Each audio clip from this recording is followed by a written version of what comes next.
If you had a day where nobody would recognize you? I don't think I'd be that different, honestly. I dropped the whole trying to be something for somebody a long time ago, so I pretty much walk through the world except when I want to be funny or I want to do something outrageous. I don't have any trouble being myself, and I don't have any trouble saying no when I mean no. I don't feel there is a, pressing responsibility to please everyone. I'm not unkind to people. No. I love people. I would much prefer saying hello and who are you and what are you doing today than giving a selfie, because selfies stop the world. They stop life. You then go like that, and it's going on Instagram to give people a false sense of relevance. People talk about depression all the time. The difference between depression and sadness is just, from happenstance. Whatever happened or didn't happen for you, or, grief or whatever it is. And depression is your body saying, I don't want to be this character anymore. I don't want to hold up this avatar that you've created in the world. It's too much for me. Deep rest. Your body needs to be depressed. It needs deep rest from the character that you've been trying to play. I act because I'm broken in a lot of pieces, and acting gives me a chance to reconfigure those pieces into 1,000 different things that are positive for people to watch. Was there ever a moment where you first sort of realized, like, I want to be a performer. This is the thing that I want to do with my life? There was never any other choice. From the time that there was consciousness in the body, I was looking at a man named Percy, my dad, who was the most incredible character that you'd ever meet. If you met him for 5 minutes, you thought you knew him for 50 years. Wow. And he wrapped everyone that came into our house in stories and jokes, and I became his calling at a certain point. And he was always super behind me. But from the first time I can remember, him just lighting up the room, and him just like wrapping everybody in a story or whatever, and going, oh, that's the thing I want to do. That's what I want to be. My father could have been a great comedian, but he didn't believe that was possible for him. And so he made a conservative choice. Instead, he got a safe job as an accountant.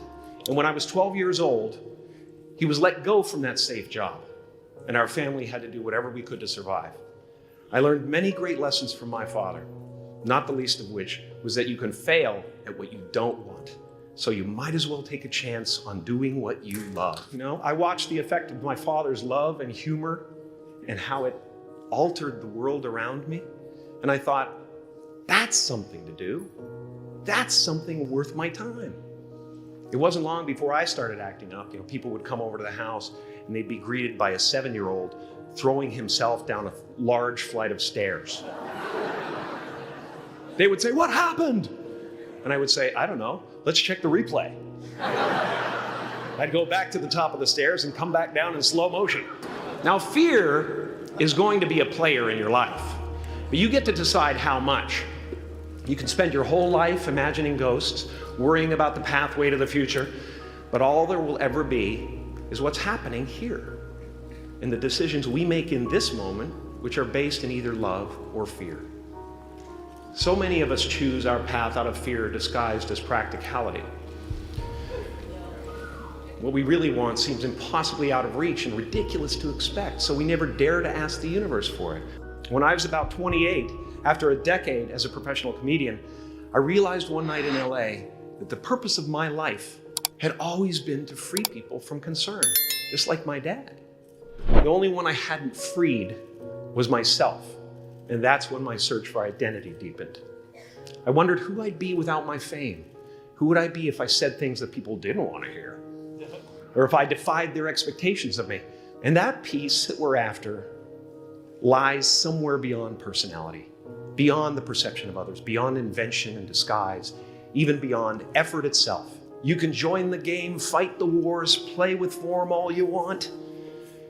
But to find real peace, you have to let the armor go. Your need for acceptance can make you invisible in this world. Don't let anything stand in the way of the light that shines through this form. Risk being seen in all of your glory. Your job is not to figure out how it's going to happen for you, but to open the door in your head. And when the door opens in real life, just walk through it. And don't worry if you miss your cue, because there's always doors opening. They keep opening. And when I say life doesn't happen to you, it happens for you, I really don't know if that's true.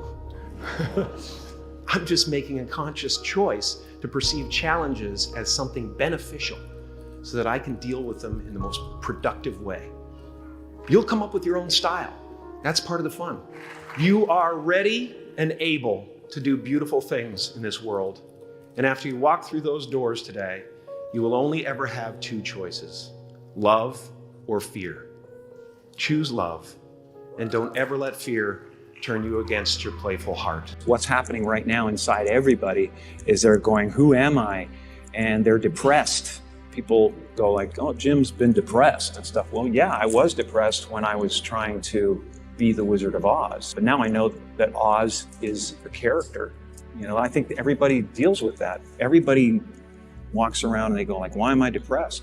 Well, it's because you're trying to be something for the world, you know? And as soon as you let that go, better things happen because they're just happening. Right? It's not, now it's just sadness. You know, sadness comes, happiness comes. It's the weather that flies by in the sky. It doesn't sit on you long enough to drown you. A few months ago, I woke up and I suddenly got it. I understood suddenly how thought was just an illusory thing, and how thought is responsible for, if not all, most of the suffering we experience. And then I suddenly felt like I was looking at these thoughts from another perspective. And I wondered, who is it that's aware that I'm thinking? And suddenly I was thrown into this expansive, amazing feeling of freedom from myself, from my problems. You know, when I go to sleep at night, I'm not just a guy going to sleep. I'm two-time Golden Globe winner Jim Carrey going to get some well-needed shut-eye. And when I dream, I don't just dream any old dream. No, sir. I dream about being three-time Golden Globe winning actor Jim Carrey. Because then I would be enough.